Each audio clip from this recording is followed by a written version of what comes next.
Hey, what's going on? You know who it is. You know what it is. All right, you guys, peep game. I just want you to hear something, and I'm going to give my interpretation on what I witnessed and how I feel about this situation. Oh, by the way, shout out to Forgotten King. So I borrowed the audio from his channel. So go check out Forgotten Kings. I borrowed the audio courtesy of him. So shout out to Forgotten Kings.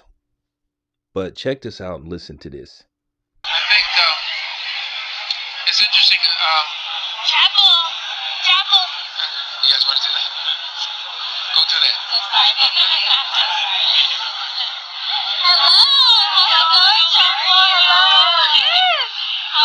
Oh my gosh. Hey y'all, what's going on? So I was watching the Grammys, and I happened to see something that really, really bothered me. A friend of mine was on the red carpet, and he was being interviewed by a couple of young ladies. And during his interview, they saw someone that was, I guess, currently hot right now. And they called over to that person, basically interrupting my friend, who, by the way, is a legend in the music business. Not just black music, but in music in general. His interview was abruptly cut off because they were trying to get the attention of this particular artist. And my friend, being obviously and rightfully so upset, just handed the mic off and walked away. I was talking to my manager Joe on the phone about this, and he raised a question. It's like, well, rather he made a statement. Like, that would never happen in the NFL, like, or the NBA. You would never disrespect Magic Johnson. You would never disrespect You would never disrespect any football legend, Deion Sanders or whoever, because there's a level of understanding of what those particular human beings brought to that respective profession. But it seems to be the opposite in the music industry. The industry tends to have a really bad habit of doing very disrespectful things to people that should be honored. No matter what you know or not know of them, there are certain people that in the industry should be well versed on who is who and who they should tip their hat to. So it bothers me that in any other profession of entertainment, whether it be acting, whether it be sports, the legends are honored. But with the music industry, if you're not considered relevant, you get thrown away and discarded, no longer useful. And that's weird to me. And I wanted to ask all of you guys, like, why do you think that is? Why is that? Why is the music business and the artists that contribute to the music business so disposable? Yet any other genre of entertainment or sports, whatever you want to call it, is revered. Let me go on record and say that what those two people did to that legend was really fucked up. And Okay, that was Sean from Boys to Men.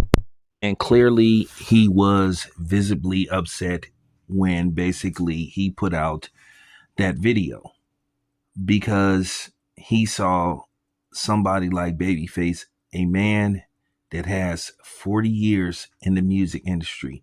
This man has written and produced for some of the biggest artists in history. This man has sold tens of millions of records.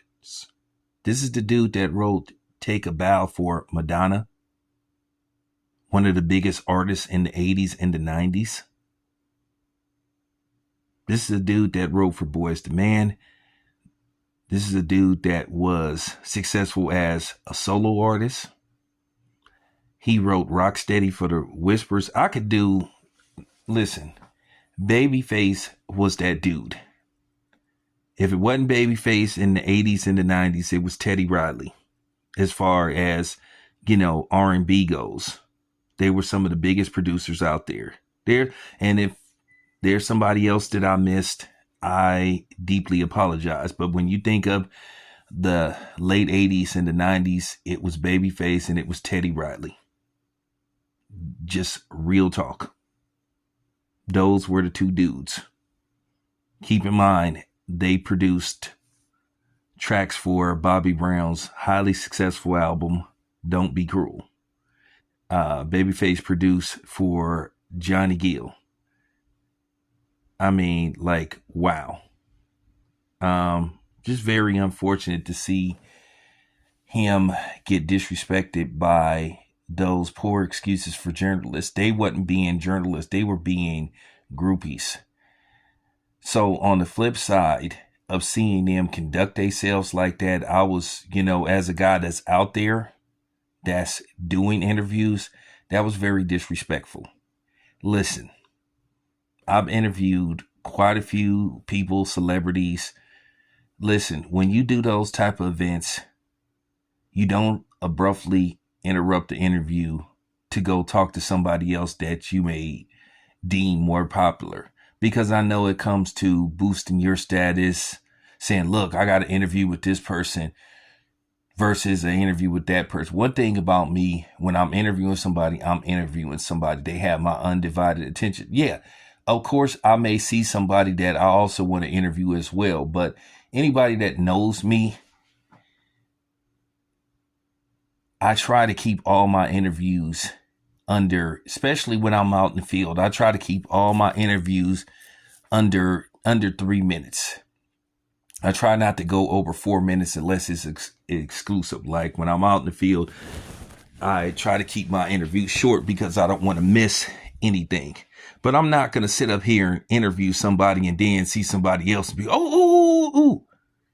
That was in very poor taste of those two women that work for the Associated Press. And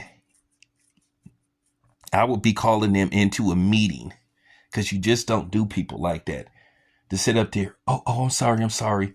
Because basically what they were saying, well, to Babyface, I'm sorry. She's more popular than you. She's more it than you.